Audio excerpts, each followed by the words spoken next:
Hello दोस्तों, नमस्कार। बात कर लेते हैं आज की दिन भर की सारी बड़ी खबरों की, जहां सबसे पहले आपको बताएंगे दोस्तों, कश्मीर भारत का हिस्सा है। सर्जियो गोर के बयान से पाकिस्तान को अब लगी तगड़ी मिर्ची। आनन फानन में अमेरिकी राजनयिक को किया तलब। जी हां दोस्तों, कश्मीर पर सर्जियो गोर के बयान से बौखला गया पाकिस्तान। अमेरिकी राजनयिक को किया तलब। दोस्तों, कल शाम को ही हमने ये जानकारी आपको दी थी कि खुलेआम सर्जियो गोर ने यानी अमेरिका ने कश्मीर पर भारत का समर्थन करके दोस्तों पाकिस्तान को बौखला ही दिया। और रात होते होते ही ये बड़ी जानकारी आ गई। बताएंगे सबसे पहले सबसे बड़ी खबर आपको, आखिर अमेरिकी राजनयिक को तलब करके क्या किया पाकिस्तान ने और अब आगे क्या होने वाला है। दोस्तों, वहीं जैसे को तैसा जवाब दिया भारत ने। जी हाँ, इस्लामाबाद की गुस्ताखी का दिल्ली में करारा जवाब। पाकिस्तान हाई कमीशन का सुरक्षा घेरा साफ। दोस्तों, वहीं आपको बताएंगे आखिरकार ऐसा क्या हुआ कि भारत के दो डॉक्टरों को 79 साल बाद सर्वोच्च सम्मान देगा पाकिस्तान। ऐसा क्या किया था उन दो डॉक्टरों ने। वहीं आपको बताएंगे चीन से खतरा और अमेरिका पर बिल्कुल भी भरोसा नहीं, जिसकी वजह से जापान करेगा भारत और ऑस्ट्रेलिया से रक्षा समझौता। क्या है जानकारी इसको लेकर, तो वहीं आपको बताएंगे यूएई ने खोली तीसरी आंख। अब ईरान के आए बुरे दिन शुरू। अमेरिका तक नहीं कर पाया था ये काम। ऐसा कौन सा कदम उठाया है दोस्तों ईरान के खिलाफ यूएई ने, जानकर आप भी रह जाएंगे हैरान। एक से एक बेहतरीन से बेहतरीन अपडेट खबर आपको बताएंगे। बस आप वीडियो के अंत तक बने रहिएगा। और खबरों में आगे बढ़ने से पहले मानते हैं कि कश्मीर भारत का था, है और रहेगा, और जो क्षेत्र पाकिस्तान ने कब्जाया है वो जल्द से जल्द हम लेकर रहेंगे। तो इस वीडियो को लाइक करके, चैनल को सब्सक्राइब करके, बेल आइकन दबा के कमेंट में जय हिंद अवश्य कह दीजिएगा। आप बात करते हैं पहली सबसे बड़ी खबर की, जहां जिस चीज का अंदाजा था आखिर वही हुआ। दोस्तों, पाकिस्तान ने अमेरिकी राजदूत सर्जियो गोर के कश्मीर को भारत का महत्वपूर्ण हिस्सा बताए जाने पर उसे कितनी बौखलाहट हुई है, कितनी तगड़ी मिर्ची लगी है, उसका इजहार कर ही दिया। जी हां, अमेरिकी राजनयिक को तलब किया है पाकिस्तान ने। शाम होते होते ही ये बड़ा फैसला लिया शहबाज और मुनीर ने। दोस्तों, आपको बता दें पाकिस्तान के विदेश कार्यालय ने बयान जारी कर अमेरिकी राजदूत की इस टिप्पणी को तथ्यात्मक रूप से गलत और गैर जिम्मेदाराना करार दिया है। पाकिस्तान ने दोहराया कि जम्मू कश्मीर एक अंतर्राष्ट्रीय स्तर पर मान्यता प्राप्त विवादित क्षेत्र है, जिसका अंतिम समाधान संयुक्त राष्ट्र सुरक्षा परिषद, बोले तो यूएनएससी के प्रस्तावों और कश्मीरी जनता की आकांक्षाओं के अनुसार होना बाकी है। जी हां, पाकिस्तान ने कहा कि वो जम्मू और कश्मीर को भारत का हिस्सा बताए जाने की कड़ी निंदा करता है और इसे स्पष्ट रूप से खारिज करता है। उसने सर्जियो गोर की टिप्पणियों के समय और प्रकृति की भी आलोचना करते हुए कहा कि वे जम्मू और कश्मीर विवाद पर अमेरिका के लंबे समय से चले आ रहे रुख के अनुरूप नहीं है। दोस्तों, पाकिस्तान ने आगे कहा कि इस बात पर जोर दिया गया कि अमेरिकी राजदूत के गैर जिम्मेदाराना बयान ने जम्मू और कश्मीर विवाद पर अमेरिका के लंबे समय से चले आ रहे और अच्छी तरह से दर्ज रुख को नकार दिया।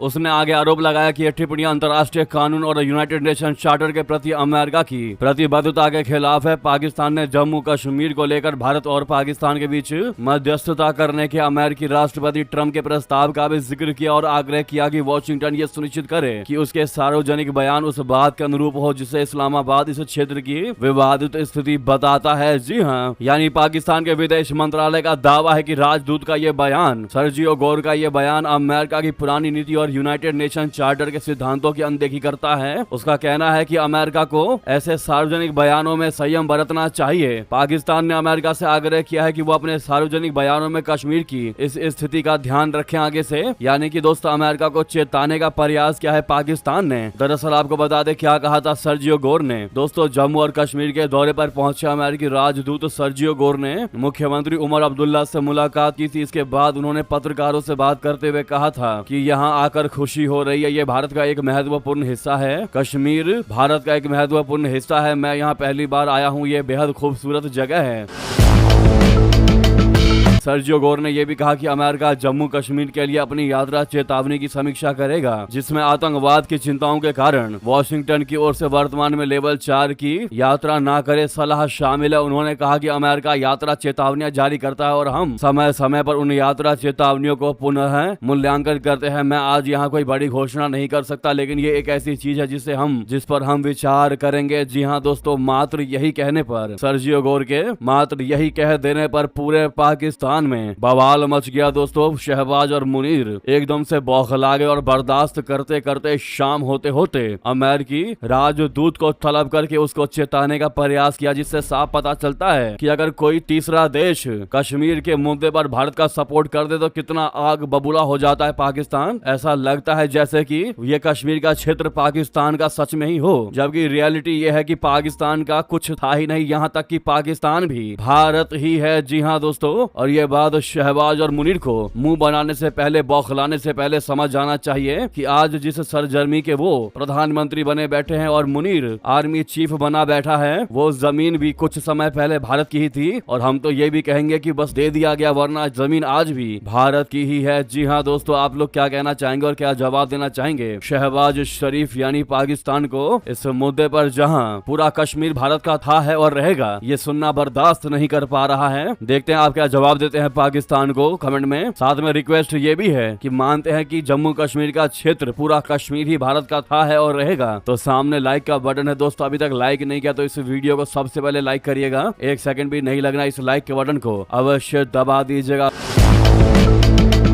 दोस्तों पाकिस्तान का बौखलाना भी लाजमी ही है। वाकई क्यों? अमेरिका की भूमिका भारत के लिए महत्वपूर्ण है। आपको बता दें, भारत की दशकों पुरानी स्पष्ट नीति है कि कश्मीर जो है वो पूरे तरीके से भारत का अभिन्न अंग और आंतरिक मामला है, इसलिए वो जम्मू कश्मीर से जुड़े मामलों में तीसरे देश की मध्यस्थता को स्वीकार नहीं करता। चाहे अमेरिका हो, संयुक्त राष्ट्र हो या फिर कोई अन्य देश ही क्यों ना हो, अपना भारत कश्मीर मुद्दे पर किसी भी तीसरे पक्ष की मध्यस्थता, दखल अंदाजी या सलाह को सिरे से खारिज करता आया है। ऐसे में सर्जियो गोर के दौरे को सिर्फ भारत के साथ द्विपक्षीय समझ के रूप में देखा जा रहा है, ना कि किसी मध्यस्थता के प्रयास के रूप में। साथ में यह भी माना जा रहा है कि अमेरिका सीमा पार आतंकवाद के खिलाफ भारत की आत्मरक्षा की कार्रवाई और सुरक्षा चिंताओं को वैश्विक स्तर पर समझ रहा है और भारत के साथ अपनी रणनीतिक व रक्षा साझेदारी को प्राथमिकता दे रहा है। ये एक तरह से पाकिस्तान को बहुत बड़ा झटका वाकई में है। सवाल यह है कि आखिरकार अमेरिका की सबसे बड़ी प्राथमिकता क्या है इस विजिट को लेकर। तो आपको बता दें, कश्मीर दौरे के पीछे अमेरिका की सबसे बड़ी प्राथमिकता भारत की संप्रभुता का सम्मान करते हुए घाटी में सुरक्षा, शासन और स्थिरता की जमीनी हकीकत को समझना है। इसे दोस्तों सरल शब्दों में कहे तो अमेरिका भारत से मजबूत दोस्ती बनाए रखते हुए कश्मीर की जमीनी सच्चाई का सीधा आकलन कर रहा है। सर्जियो गोर के कश्मीर दौरे को आप सीधा सीधा समझ सकते हैं कि अमेरिका ये भी देखना चाह रहा था कि कश्मीर में कश्मीर के लोग कितनी शांति के साथ रह रहे हैं। भारत जितना दावा करता है क्या वाकई में यही सच्चाई है? और ये सच्चाई देखने को भी मिला है सर्जियो गोर को। सर्जियो गोर ने यूं ही नहीं कश्मीर की तारीफ की और भारत के लिए कश्मीर को अहम हिस्सा बताया है, अहम क्षेत्र बताया है। ये दौरा भारत अमेरिका रिश्तों के लिए क्यों अहम है, अगर 3 पॉइंट में आपको बता दे तो पहला है आतंकवाद के खिलाफ भारत की कार्रवाई का समर्थन, यानी ऑपरेशन सिंदूर के जरिए भारत ने सीमा पार आतंकी ठिकानों पर कड़ा प्रहार किया था। अमेरिकी राजनयिक का घाटी में आना यह दिखाता है कि अमेरिका भारत की आत्मरक्षा के अधिकार और सुरक्षा के चिंताओं को समझता है।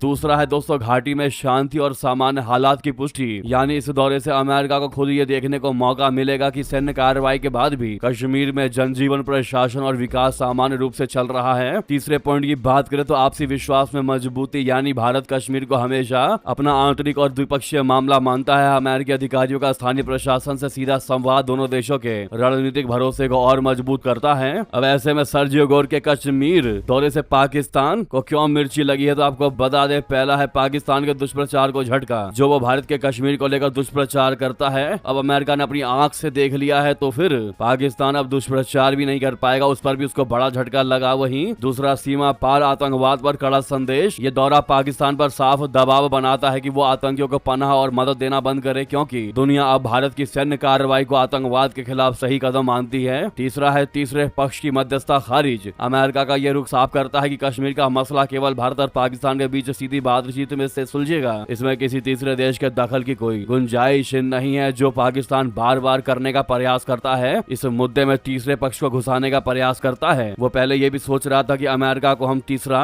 एज अ मध्यस्थ बनाकर इस मामले में इंटरवीन करवाएंगे, यानी मध्यस्थता करवाएंगे। अब जब खुद अमेरिका ने ही ये बात कह दी, सर्जियो गोर ने ये बात कह दी, जो कि खुद डोनाल्ड ट्रंप के खासम खास है, कि कश्मीर भारत के लिए सबसे अहम क्षेत्र है, जिसने दिन में ही चांद तारे दिखा दिए पाकिस्तान को। और आनंद फानन में अमेरिकी राजदूत को तलब करना पड़ गया। दोस्तों अब इस मुद्दे पर क्या है आपकी निजी राय? हमने आपको सारे पॉइंट्स बता दिए कि वहाँ अमेरिका के जाने का क्या मतलब हो सकता है, सारे पर्सपेक्टिव आपको बता ही दिया। दोस्तों अब आपकी क्या है इस पर राय, अवश्य कमेंट कीजिएगा। तो वहीं आपको बता दे दोस्तों,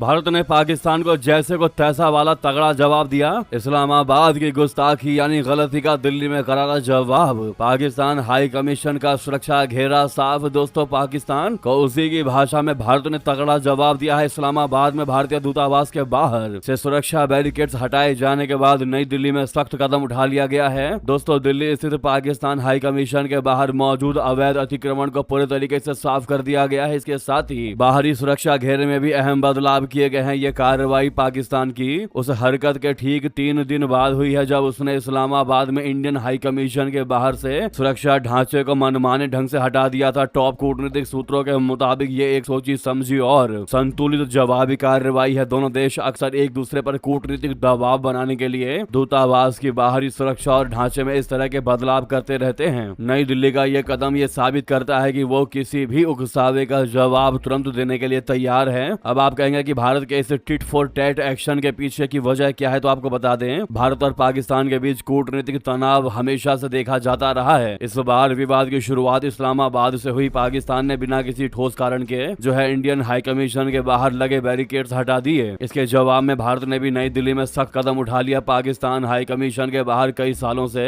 अतिक्रमण मौजूद था। प्रशासन ने उसे तुरंत हटाकर स्पष्ट संदेश दिया कि बराबरी का कूटनीतिक बर्ताव किया जाएगा। इस एक्शन से पाकिस्तान को यह बता दिया गया है कि उसकी किसी भी हरकत को अनदेखा नहीं किया जाएगा और उसके किसी भी हरकत का माकूल और मुंह तोड़ जवाब दिया जाएगा। जी हाँ दोस्तों, भारत के टिट फॉर टैट वाले एक्शन पर क्या आप इसका समर्थन करते हैं, लिखिएगा जरूर कमेंट में। तो वहीं आपको बता दें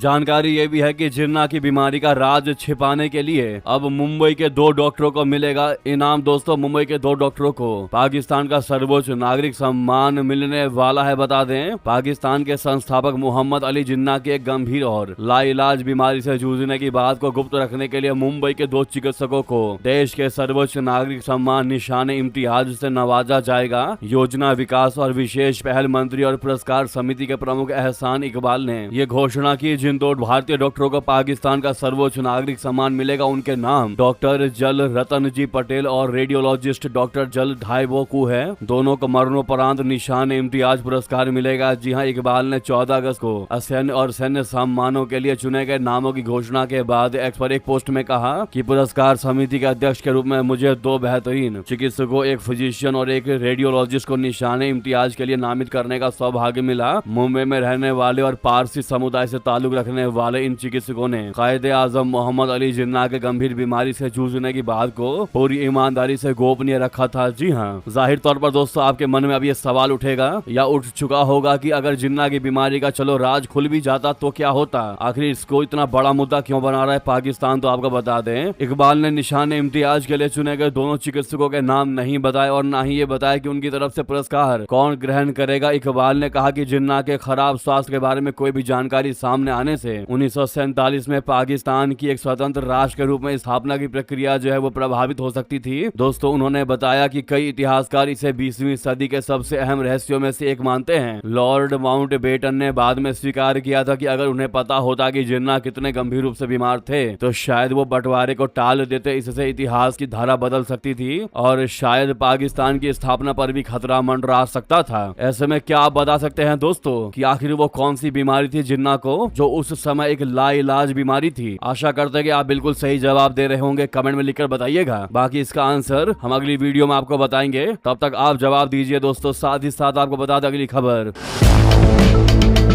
चीन से खतरा और अमेरिका पर बिल्कुल भरोसा नहीं, जापान अब करेगा भारत और ऑस्ट्रेलिया से रक्षा समझौता। दोस्तों चीन से बढ़ते खतरे के बीच जापान अपनी रक्षा क्षमताओं को बढ़ाने के लिए अमेरिका से अलग अलग विकल्प पर विचार कर रहा है। पिछले 80 साल में ये पहली बार है जब जापान अपनी सुरक्षा के लिए गैर अमेरिकी देशों का रुख कर रहा है। इसका प्रमुख कारण राष्ट्रपति डोनाल्ड ट्रंप के कार्यकाल में चीन को लेकर अमेरिकी विदेश नीति में आया बदलाव है। अमेरिका इन दिनों चीन को लेकर काफी नरम है, जबकि वो मित्र देशों के प्रति आक्रामक रवैया अपना रहा है। इस कारण जापान भारत और ऑस्ट्रेलिया के साथ रक्षा सहयोग को बढ़ा रहा है। इन्हीं संबंधों को मजबूत करने के लिए जापान के रक्षा मंत्री शिंजिरो कोइजुमी भारत आए हुए हैं। यूरेशियन टाइम्स की रिपोर्ट के मुताबिक जापान इंडो पैसिफिक क्षेत्र में नए सुरक्षा साझेदार तलाश रहा है। ऑस्ट्रेलिया और भारत जैसे देश गहरे रक्षा सहयोग, संयुक्त औद्योगिक परियोजनाओं और क्षेत्रीय स्तर पर प्रतिरोध के लिए अहम साझेदार के तौर पर उभर रहे हैं। जापान, ऑस्ट्रेलिया, भारत और अमेरिका के साथ जो है वो क्वाड गठबंधन का भी हिस्सा है। हालांकि जैसे जैसे क्वाड में अमेरिका की दिलचस्पी और प्रतिबद्धता कम हो रही है, टोक्यो ऑस्ट्रेलिया और भारत दोनों के साथ स्वतंत्र रक्षा साझेदारियां बना रहा है। ऐसे में माना यह जा रहा है कि जापानी रक्षा मंत्री का भारत दौरा इसी सहयोग को मजबूत करने से जुड़ा हुआ है। दोस्तों वहीं बता दें,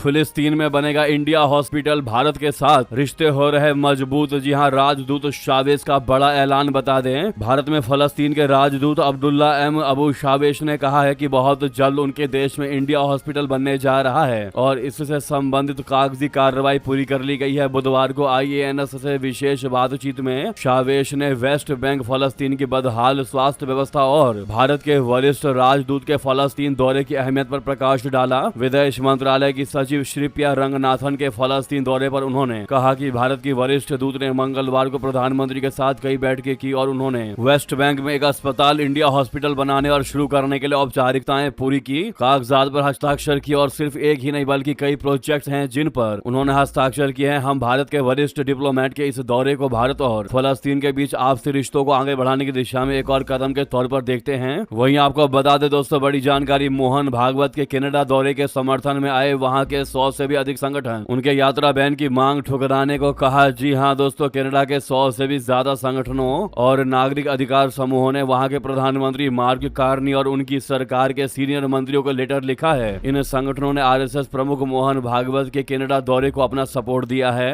उन्होंने कार्नी सरकार से कहा है कि भागवत को कनाडा में आने देने या उन्हें रोकने का फैसला जो सबूत और सही कानूनी प्रक्रिया है उनके आधार पर होना चाहिए, न कि किसी राजनीतिक दबाव में। दोस्तों, ये सपोर्ट ऐसे समय में आया है जब NDP सांसद जेनी क्वान और हीदर मैकफर्सन समेत कई लोग मोहन भागवत को कनाडा आने से रोकने और उन्हें देश में प्रवेश के लिए अयोग्य घोषित करने की मांग कर रहे हैं। इस पर आपकी क्या राय होगी दोस्तों, अवश्य कमेंट कीजिएगा। वहीं बता दें,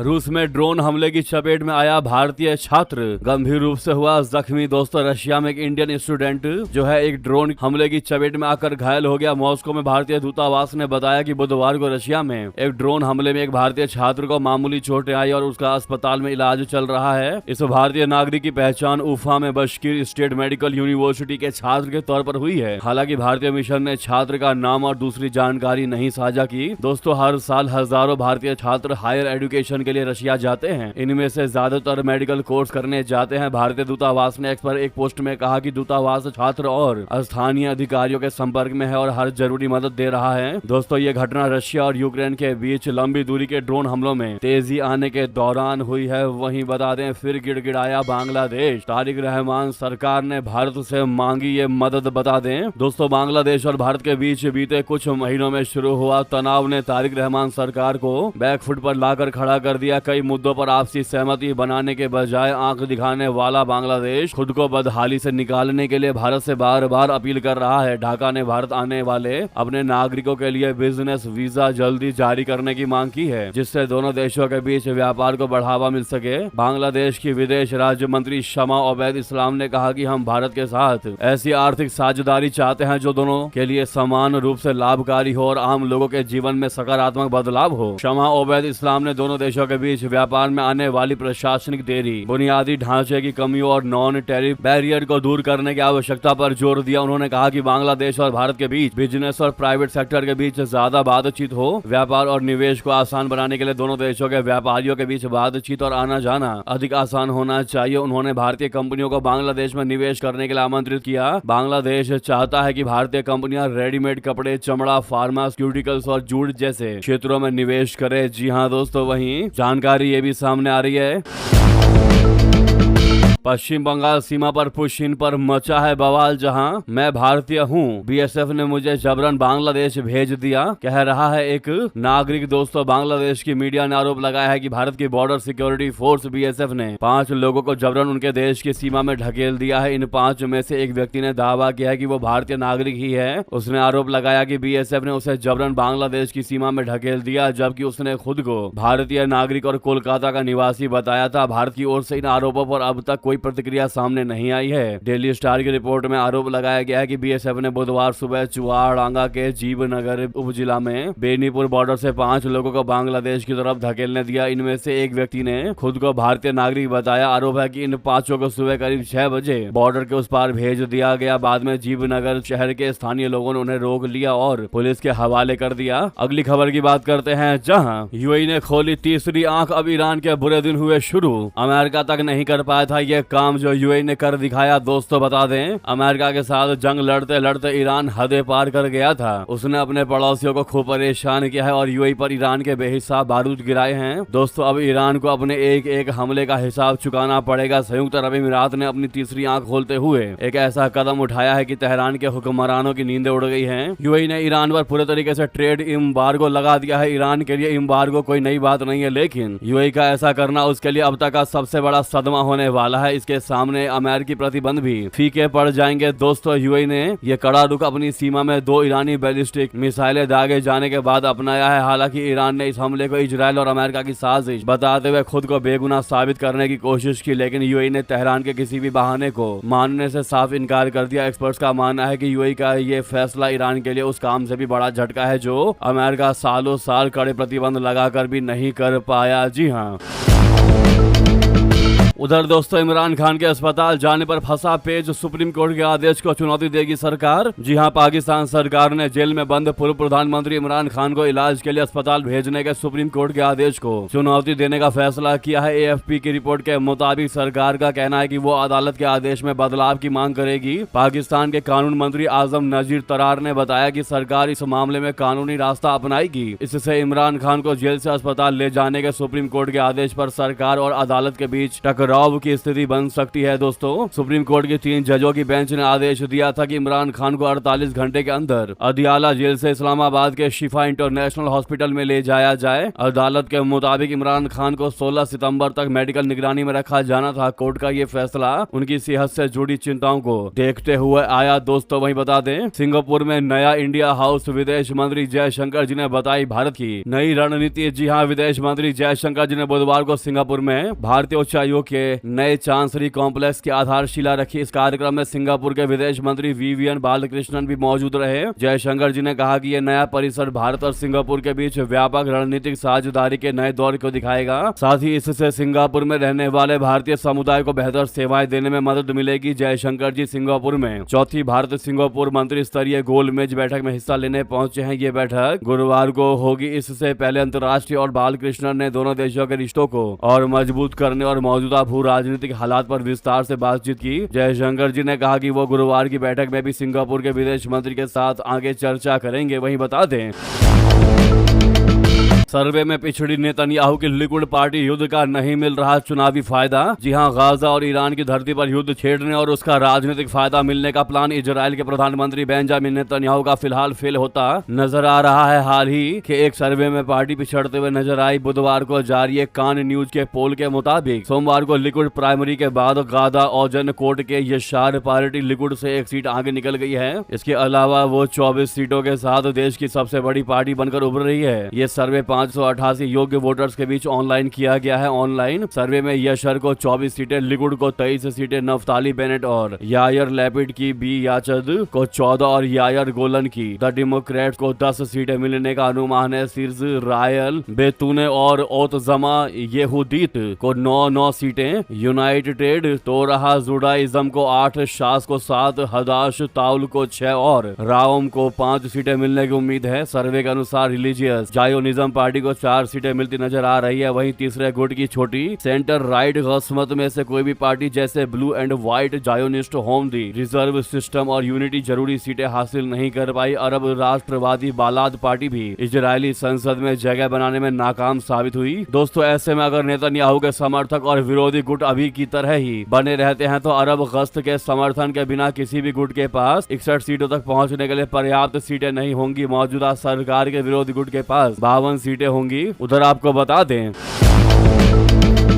भारतीय विमानों के लिए फिर बंद हुआ पाकिस्तानी आसमान, 24 सितंबर तक बढ़ाया एयर स्पेस प्रतिबंध। जी हां, पाकिस्तान ने भारतीय विमानों के लिए अपने हवाई क्षेत्र के इस्तेमाल पर लगी रोक को 24 सितंबर तक बढ़ा दिया है। पाकिस्तान के हवाई अड्डा प्राधिकरण ने बुधवार को ये जानकारी दी। भारत और पाकिस्तान ने अप्रैल 2025 में पहलगाम आतंकवादी हमले के बाद एक दूसरे के विमानन सेवाओं के लिए हवाई क्षेत्र पर प्रतिबंध लगाए थे। तब से दोनों देश समय समय पर एक दूसरे के असैन्य विमानों के लिए यात्रा प्रतिबंध को लगातार बढ़ा रहे हैं। ये फैसला अब मौजूदा प्रतिबंध की 23 अगस्त को समाप्त हो रही अवधि से पहले लिया गया है। नोटम के मुताबिक प्रतिबंध का विस्तार 23 अगस्त को सुबह 10:15 से प्रभावी होगा और 24 सितंबर को सुबह 4:59 तक लागू रहेगा। वहीं आपको बता दें, कैबिनेट के फैसलों को पीएम मोदी ने सराहा। कहा, मंत्रिमंडल की मंजूरी शुरू करेगी तरक्की का एक नया अध्याय। जी हां, प्रधानमंत्री नरेंद्र मोदी जी ने बुधवार को 4 रेलवे परियोजनाओं और बिहार में 4 लेन वाली राजमार्ग परियोजना को केंद्रीय मंत्रिमंडल से मंजूरी मिलने का स्वागत किया और कहा कि इन पहल से संपर्क, व्यापार और पर्यटन को बढ़ावा मिलेगा। मोदी जी ने कहा कि आंध्र प्रदेश, ओडिशा, तमिलनाडु और पश्चिम बंगाल में रेलवे बुनियादी ढांचे और कनेक्टिविटी को बढ़ावा दिया गया है। प्रधानमंत्री ने एक्स पर एक पोस्ट में कहा, जो आप सामने देख पा रहे हैं। कहा कि मंत्रिमंडल ने 4 प्रमुख परियोजनाओं को मंजूरी दी है, जिससे भारतीय रेलवे नेटवर्क की क्षमता बढ़ेगी और लाखों लोगों को फायदा होगा। इन परियोजनाओं के कई फायदे होंगे, जैसे यात्रियों की आवाजाही और माल ढुलाई को बेहतर बनाना, भीड़ भाड़ कम करना,